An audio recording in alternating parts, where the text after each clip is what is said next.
Good morning, everyone. I'm Sarah, and I just wanted to put my face on the screen just so you know who I was talking to, but I'm going to turn my camera off so that we can concentrate on what we're doing today. Okay, so there we go. Right, so welcome to the feedback event for the GCSE biology for the last series of exams. So today we are going to be looking at the following aims and objectives. So the idea is that we're going to give you some feedback about how students performed in the exam, looking at the variation of performance and talk about what it is that students did well, what they didn't do so well on. Look at key points from the examiner's report, and then I'm here to answer any questions that you might have with regards to what is coming next or anything. So if you have any questions during the event, if you want to place them in the chat box, that's absolutely fine.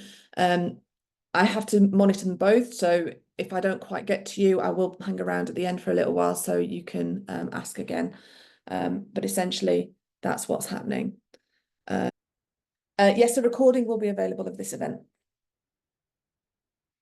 So you can watch it back at any point that you wish to. Okay.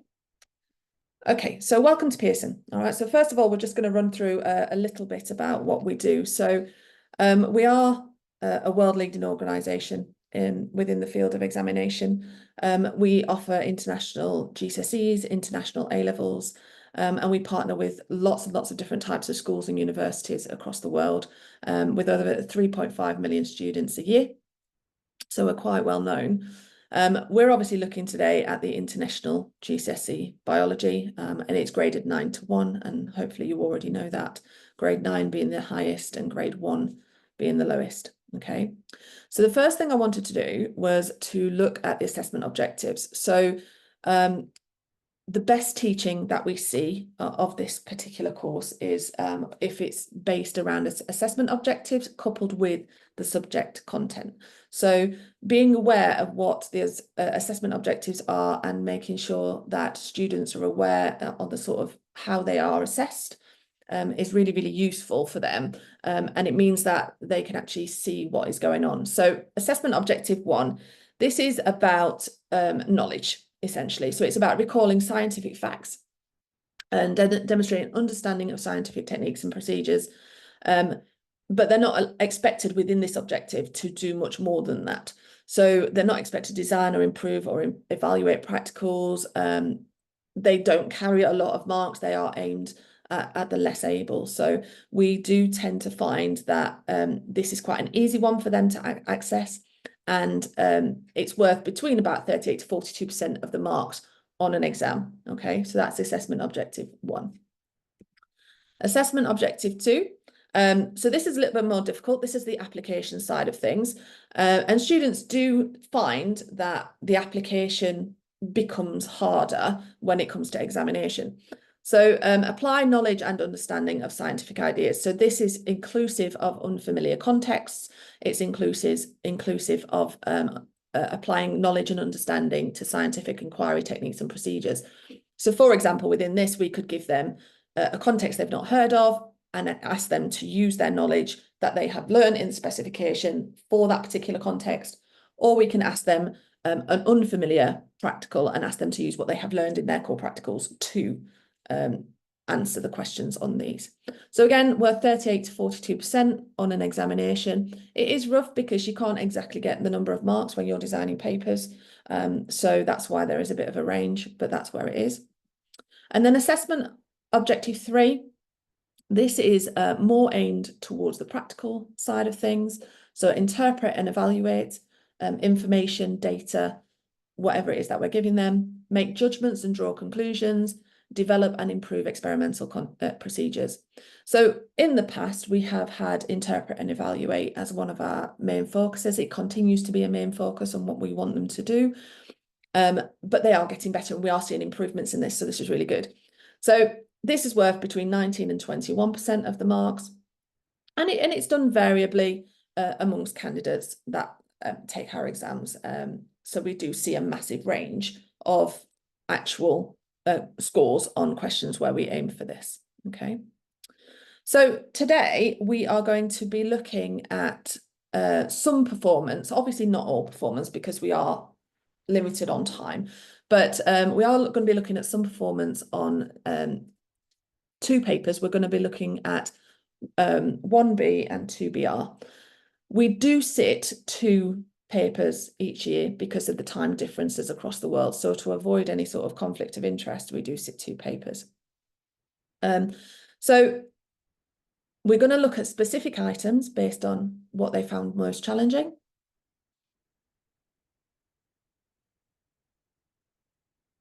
Okay, Sean. So we're going to look at specific items based on that, and within the delegate pack you will see that we've put them in there. So if you haven't accessed that, please can you click on the link at the top and download that, because you're going to need it.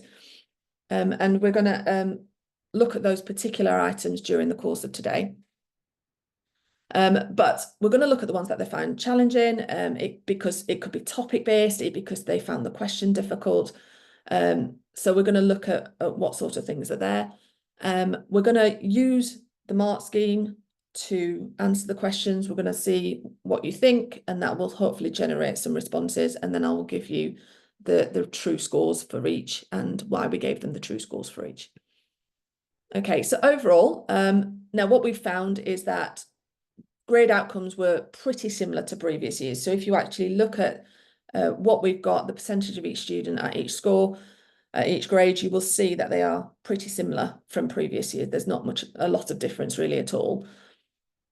So that's a good thing. So the proportion of candidates gained in each grade was also similar to each year. This applied to main and R papers, so both types of papers, so the 1B, 1BR, 2B and 2BR across the board is pretty much the same. And the percentage of candidates gained in each grade was about the same. So this is very similar performance to what we've seen in previous years. Now, if you wanted to look at the data for that, you will find it on this link at the bottom, and you can see how they performed across different years within that if you wanted to go and look. Okay. All right, so within the actual exams, these were the grade boundaries. Again, these can be found on the Pearson website. And you can see where they sat for each of the 2 papers across the units. And they aren't that dissimilar to each other. Paper 1B's had slightly higher grade boundaries at the top end than paper 2, than the biology here. So you can see the differences across the year for those. So you can see that they are broadly in line with what they were in previous years. Okay. Okay. So when you actually go and look at papers, we do recommend that you go and see the PE reports. So PE stands for Principal Examiner, for those who don't know, but we go and have a read of them. They give a much more detailed, precise indication of performance across each question. It also gives examples like we're going to look at today for performance in each question, and explains why they got the mark they did. And they are really, really helpful when it comes to talking through students and getting them to look at their own performance and pointing out best practice. So we're going to look at 1B and 2BR examples today, and we can just gives us a chance to look at them across both time zones, because we are doing across an international course today. Okay, right. So in order to look at the performance, we look at this thing. This is called item facility data, and you will find this on Results Plus. So you can actually look at this based on your own centre, and you can look at it based on your centre versus other centres. So we'll talk about Results Plus towards the end, but this is where we find this data. So we are using analysis of candidates across all items. So all students, all candidates across all items. It compares candidate performance across items in each paper, so we can see exactly how they performed on each item. And it's calculated by the mean candidate score divided by the maximum mark available. Okay. So we're going to look at 1B and 2BR, like we said before. A high facility indicates that they scored well on the item, and a low one indicates they didn't score very well item. So for paper 1B, scores ranged from 0.99 to 0.35. So that's almost everybody got it to not many people got it. based on that. And then for 2BR, the ranges were 0.97 to 0.15. So you can see 2BR is a slightly more difficult paper, and therefore the score range is slightly less. Okay, these are the items we're going to look at. And these are the scores for each of those items. So in paper 1B, we're going to look at this first. For 8C1, the score was 0.35, for 4B1, 0.37, for 1B2, 0.43, 8C2, 0.46, and 9B1, 0.44. So we're going to look at these top three items here, which are the poorest performing ones, particularly 8C1 and 4B1, which are in the 0.3 ranges. And we're going to take a look at those in a second. And then for 2BR, we're going to look at these three. So for 1D2, it was 0.15, for 6A, 0.17, and for 1B, 0.25. Okay, so we can see how that might be interpreted and why they maybe scored the things they do, and that can point to you looking at the learning of the students and guiding them in the right way. Okay, right, so we're going to go on to looking at these items in more detail now. So you are going to need your delegate pack to be able to see this, okay? So we're going to use the mark scheme. I'm going to pop the mark scheme on the screen so that you have access to that and you don't have to have double things going on. If you've managed to print the delegate pack, then that's great, and you can use that, or you can use it on the screen. What we're going to do is we're going to put the score for each item into the chat box. So you'll need obviously access to the chat box, make sure that you can do that. And when we've got enough, I can't monitor all of them, but when we've got a fair few in, then I will talk through why we gave it what we did and what we needed to improve on. Okay, so the first item we've got is 8C1. Okay, so that's the first item in the delegate book, and we are going to use the mark scheme to have a look at this. So on the screen now, you should be able to see the mark scheme. Okay, I've made it as big as I possibly can.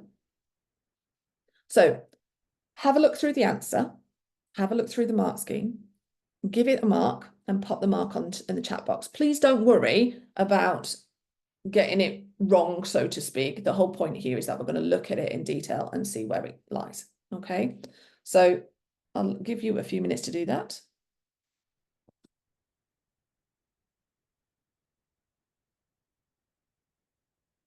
Okay, so the question itself is about cystic fibrosis, and what the students were expected to do was explain the effects this would have on the human digestion. So one of the things that we see very often when students are doing these exams is the difference between describe and explain. So command words are always represented at the beginning of a question. And what we want to do is we want the students to know what these command word means. And we get lots of students who get mixed up between describe and explain. And what I suppose it would be really, really good practice for us is that if you were able to ensure and go through the command words with the students so they understand what each of those meant, and they weren't making these mistakes that they make a lot. So when they explain, they are expected to say why something occurs. So within this question, we had lots of students that would describe what has happened, but they weren't able to actually explain it in terms of what we were looking for at the impact on the human digestion.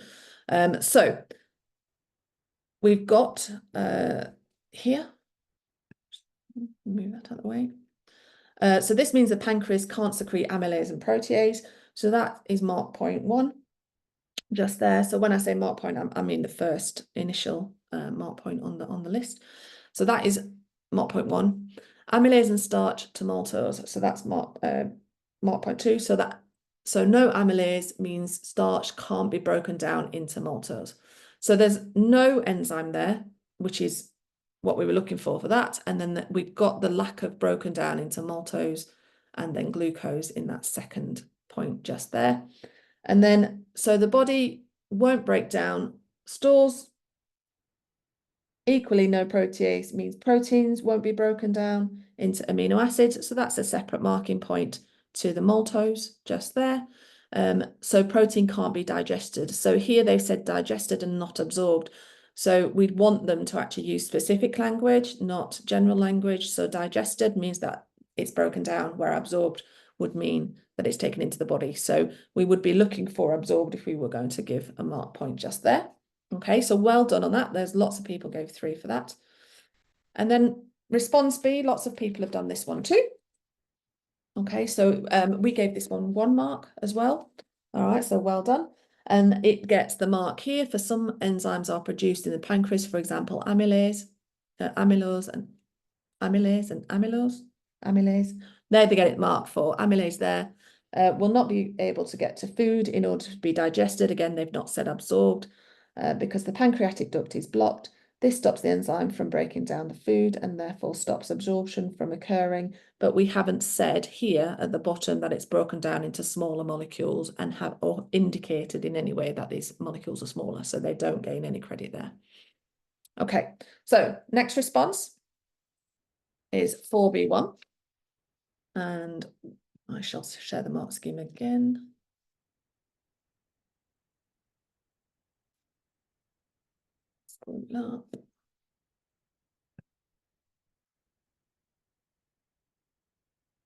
So we can see, here we go.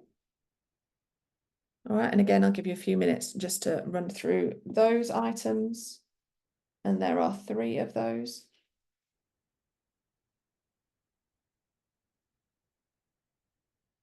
Okay, so first response, this gains 1. Again, we are looking at an explain question, okay, and this is, like I said, a consistent thing that we see amongst candidates, that they are really struggle with explaining what is going on, why it's going on, versus what is going on. So this candidate says CO2 wasn't absorbed, okay, so they don't say produced, so they don't gain any credit there. It would go up and through the glass tube, pushing the coloured liquid back, okay? We're pushing the coloured liquid here and not the bubble. So we do need to be specific about the bubble rather than the coloured liquid. This would mean they wouldn't be able to accurately measure the oxygen taken in or used in respiration. Again, no credit there. As the coloured liquid would stay in around the same place, and we haven't again said the bubble, okay? However, en masse, we can assume that the bubble is going to stay where it is. So therefore, we did give mark 0.1 for that, okay?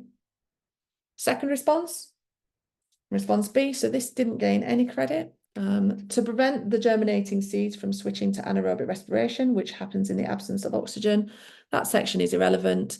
It doesn't answer the question that we're looking for. The soda lime absorbs carbon dioxide and ensures that the seeds have enough oxygen to respire aerobically. Again, we haven't said anything from the marking scheme within that. So this is somebody who's done the experiment, has a basic understanding of the experiment, but actually doesn't really know what is happening within the experiment. Okay, so this candidate gained 0. And then the last response on this. So this is because carbon dioxide is released in respiration. That gains mark 0.2 because we're saying carbon dioxide is released, and will alter the position of the coloured liquid by replacing the oxygen. Okay, so again, we're altering the position of the coloured liquid here, okay, rather than the bubble. So we have to be careful. Make sure that they are specific. We're talking about that bubble moving. We're not measuring the coloured liquid. We're measuring that bubble and where that bubble is. So it needs to be the bubble liquid, the bubble that is moving. Okay, so be careful with that. Okay, next response is 1B2. And again, there are 3 for this one too. So this is slightly more difficult to read. So I have highlighted the main points there in orange. But there are a section there at the top of guidance notes for us, okay? So it's very difficult to get on and be able to read it. I will try it like that. The marking points are highlighted.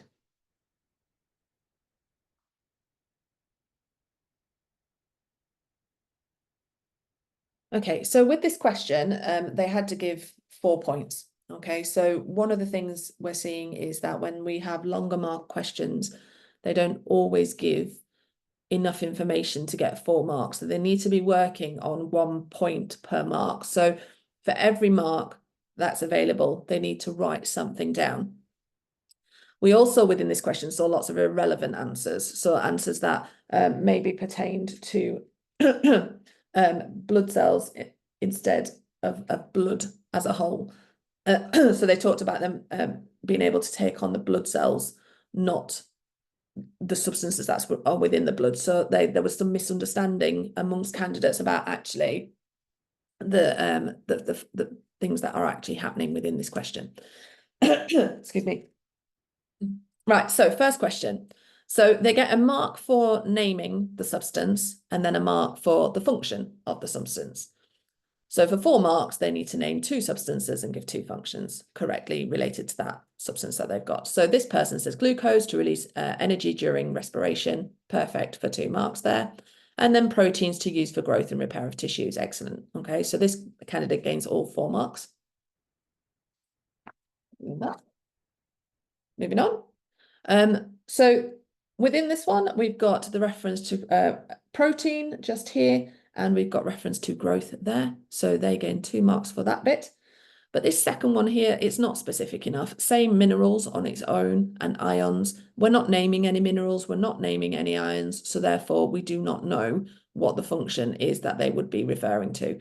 So this is too irrelevant. So this one gained 2 points on that one.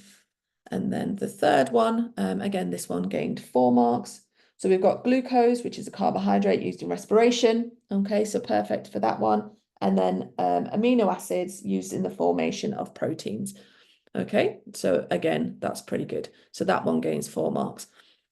So just to reiterate, however many marks there are available, they need to make 1 point for each. They don't get a mark for minerals because it's not a named mineral. Okay, they need to say what the mineral does. Yeah.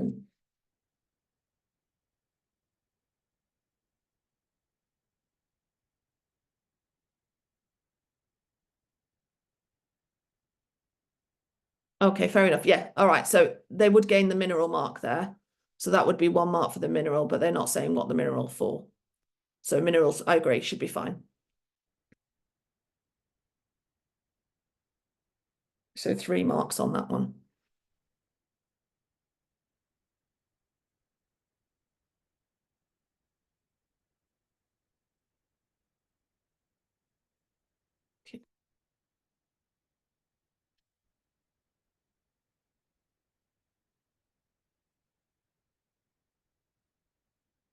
Okay. Right.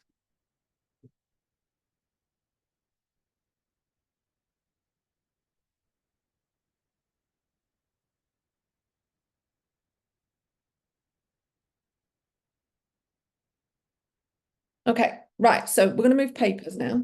Okay. So we're going to go to paper 2BR. So again, we're looking at these particular responses. Again, they're in the delegate pack. So same process. We are going to go through these ones. All right. So this first question, this was the article. Now, generally in the past, when we've talked about fish farming, they have found it fine. That it's generally a very well answered question. It's very common for us to ask these things.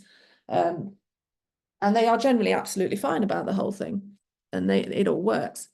But this was much more difficult. They really struggled with this article. So they had to read the article and then answer the questions on the article. And they did really struggle with this. And this is because it's that AO3, it's that asking what if scenarios, and they had to use it out of a familiar context. So with response A, we are looking at 1D2, and we've got 3 responses on 1D2. Okay. Right, so hopefully you can see that.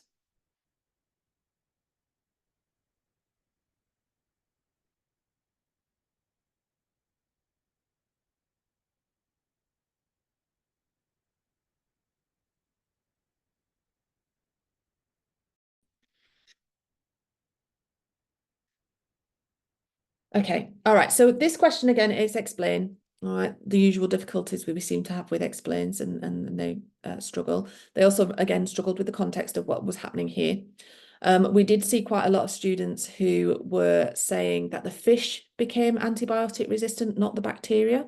So they need to be careful about their knowledge about antibiotics and what they act on and how they work. So this first one we gave both marks to.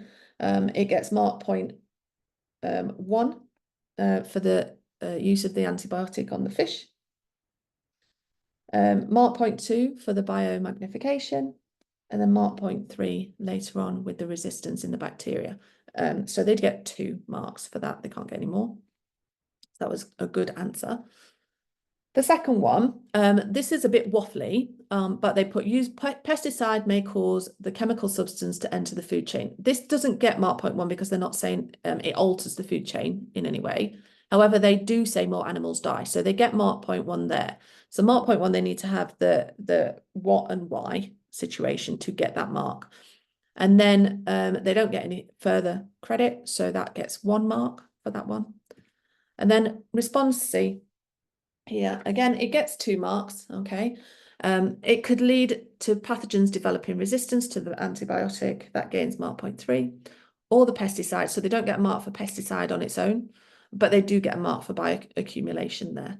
So we do get 2 marks there for that question. Okay, 6A next.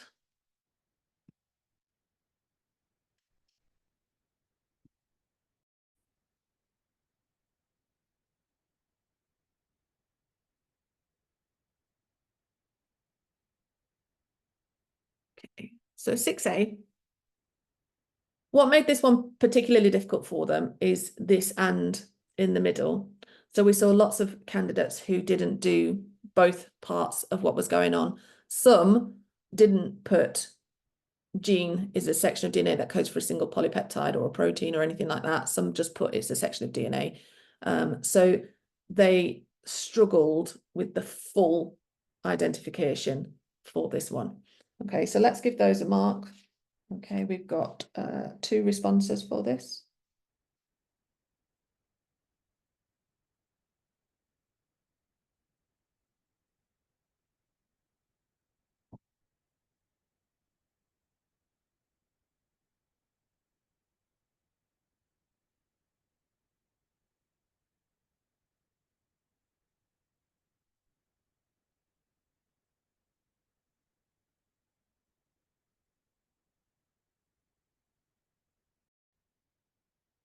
All right, so first response here, it's the genome is the entire genetic info on the organism, and a gene is a section of DNA that codes for a protein, so that gets both parts, so that's 1 mark. Second one, gene is a part of DNA that codes for a protein, while genome is a whole set of DNA. Again, that's absolutely fine for 1 mark.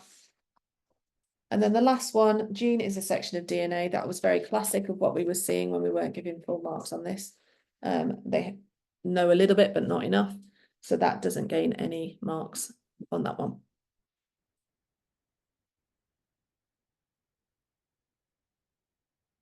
Okay, right. So the last response is 1B. And let me flick to the mark scheme.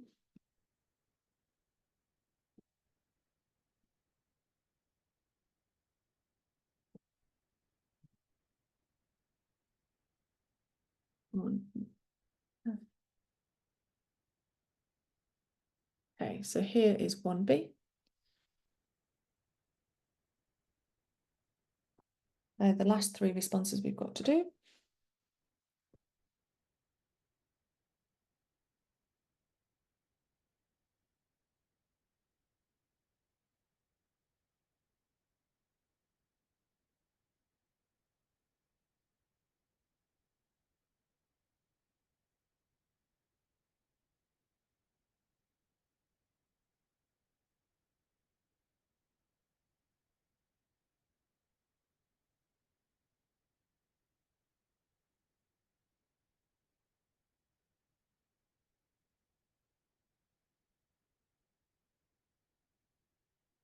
Only worth 1 mark, the whole question, so you can't give a half a mark.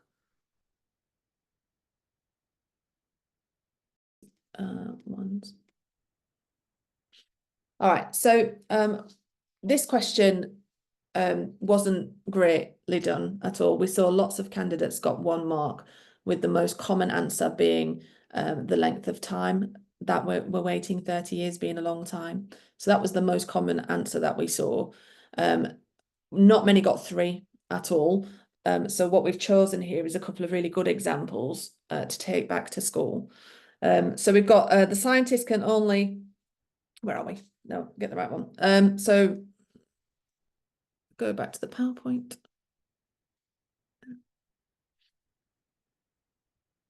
Okay, so we've got small fish farming is new and unproven. So we get the mark there for unproven. 2050 is far into the future. So we get the mark there. And then global warming may change factors unexpectedly. So we get the mark there. So that was a good, succinct set of answers. Okay, the second one, so this gained 2 marks. So the scientists can only make an educated guess and estimate because they do not have the exact numbers. They can only estimate based on current results. The prediction is far for the future and not in recent years. So those 2 are the same mark. So that gains mark 0.1. And there be unpredicted events which could lead to increasing sea levels. And again, that's all the same mark. So that gets mark 0.2. Note there's nothing for just disease by itself. It needs to have the impact of disease. So they don't just get disease on its own. And then this one. So there are many factors that will affect the population of ocean fish, such as pollution to the sea. Okay, so that gets a good mark.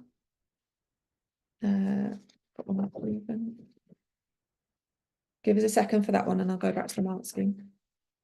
And then it is not sure and random of the exact tones of fish in the future because fish might escape. We're not sure what they're trying to say there, so that didn't gain anything. And then the time period from 2020 to 2050 is too long, so the prediction might be inaccurate. Okay, so that one would gain also 2 marks. So if we go back to response A, so unproven is mark 0.3. Okay.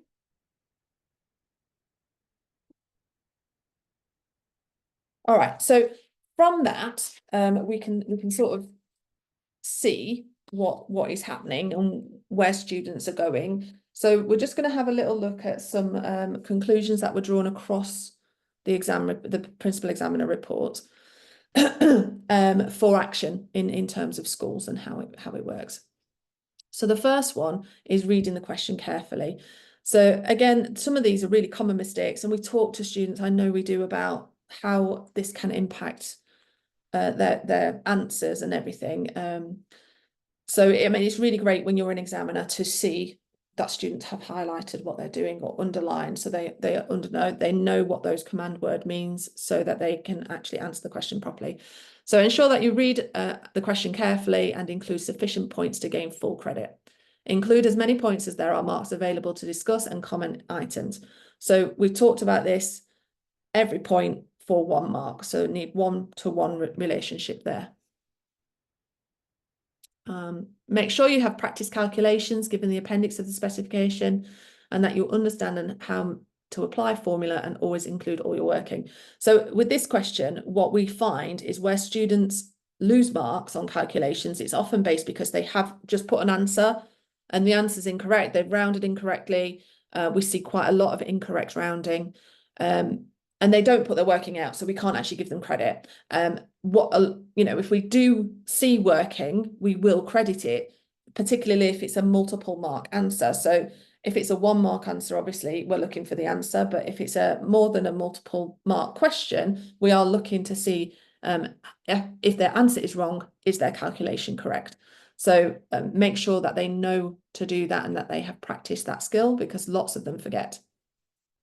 Write in detail, use correct and precise biological terminology. This is difficult, specifically because biology is very word heavy, but we are looking for them to understand those words as well as to recite them and recall them. Revise practical work to help in questions about unfamiliar or novel practical procedures. So this is the application of the practicals and AO3, essentially understanding what AO3 is and how to apply that. Note that sometimes questions require candidates to make links between different parts of the specification. So when considering a question, remember to use the knowledge and understanding that have gained throughout the specification. So this is pretty much AO2. So we want to look at their linking knowledge. We want to make sure that they actually can draw from multiple parts. They do find that hard. It is historically difficult for students to link across specifications, in which case mind maps that link topics together are really useful for some candidates there. Make sure you know and understand all of the terms in the specification. Okay, so we know what deduce means, we know what comment on means, we know what explain means, all of those. Identify variables. So we're still seeing some issues. I mean, it's much better, but we're still seeing some issues between independent, dependent, and control variables amongst the candidates. So we need to make sure that they are really familiar with those.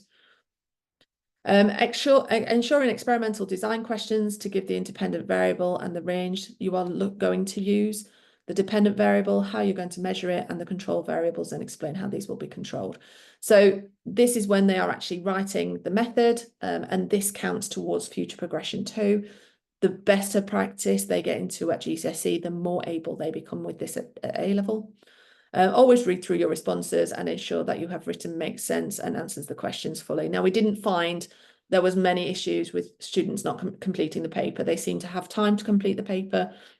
What they often don't do is go back and check their responses, specifically to the longer answer questions, where it's easy for them to get lost and waffle. So we would ask that they do that. Okay, right. So what support is available to you? So we do offer quite a lot of different types of support here. And you can see that we have got some the free resources. That's a list and where you can find them on that sheet. In the materials online, if you go into the specification homepage, you will see this section which says course materials. And in the course materials, we've split it up to try and target what you're looking at. You can see the specification and sample assessments there. The exam materials, which includes all of the exams, the mark schemes, and the principal examiner reports for all the series. The most recent ones are under a lock, so you can only access that if you have privilege from your exams officer. So if you haven't got that, get that. And obviously we do that because we don't want students to access, because lots of centres use them for mock exams, etc. And in the teaching and learning materials, we have quite a lot of support there, which is free for you to access, such as these things, which are the course guides for each of the areas. So if you haven't had the chance to see them, please go ahead and have a look at those particular resources. They are quite good. They are quite detailed to use. Now, this is a really useful resource if you don't know it exists. So this is Results Plus. I mentioned this earlier on. So this is completely free. All you need is to sign up to it, have access to it. Again, if you haven't, see your exams officer, they will give you that. But it allows you to look at your centre versus other centre, and your centre versus sex inside. So you can look at boys versus girls. You can also look at the performance for each question. So you can identify for yourself the weaker questions, and you can build that into your teaching practice so that the learners actually get the weaker areas corrected within your school. And it's a really, really useful tool to have. Okay, having worked in schools for a long time, I use this every single year. There's also this mock exam results as well, so you can actually upload mock exam results to it and it will analyze those for you, so you can target what their learning is from mock exam to real exam and bridge some gaps within that. So it's a really, really useful tool to have. The service works. The student takes the exam papers, they are scanned in, examiners mark the papers, and the performance is reported and shared, so you can see the report for your particular candidates. And because it's marked by examiners who are currently working for the exam board, you actually get a real-time result, which can inform your teaching, and it is so, so useful to have. Exam Wizard, this is a bank of every single question that we have used across the years. You can filter it by topic, you can filter it by higher and foundation, by subject. Again, really useful for getting them to practice certain types of question. You can do long answer questions on this. You can do 1 mark answers on this. You can really sort it. So really have a look through and see. It comes as you make your paper or whatever it is, you get access to mark schemes per question. So it will also do that for you. And the most recent exam content is available sooner. So you get to look at it in advance. Really, really useful for students practicing exam technique, for practicing what it is that they might be weak on, and for making sure that they are using those command words properly and checking the AO status of each of those questions and making sure that they are linking data together. Okay. So a really useful tool. Again, if you don't have access to it, find access to it. This is another free resource we give, which is access to scripts online. So before you actually submit a review, so before you submit a mark review request, you can actually see the script and look at the marking of that script. And you can see, you can't see the examiner's comments on that script, but you can see the grade, the score that they give it. And then you have the option then to put that in for remark or not based on that. And it just saves a lot of money for centres, and it's a completely free access to it. So you can download those and they're available immediately from exam results day. So you can see them. That's really useful. Now we do have some paid resources as well. So we have some curriculum matched student books. These come with an active book. So this is a physical book and then a computer book.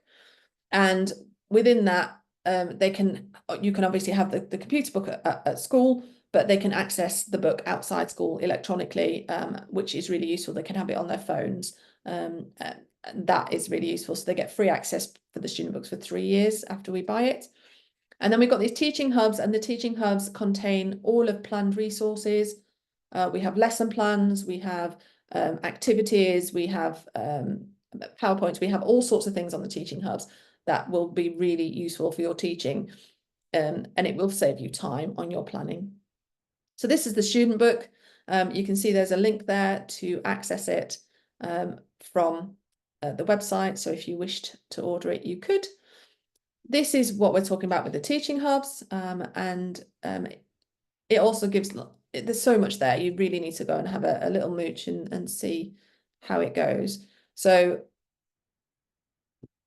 it works well. Now, if you have any issues, Tim Lawrence is our subject advisor. He's a great guy, really lovely. If you have any problems, give him a call and he will help you wherever is possible. But he is available for you to access should you need to. And that's it. So if there are any questions, I shall be online for a few minutes. But thank you very much for attending if you wish to leave.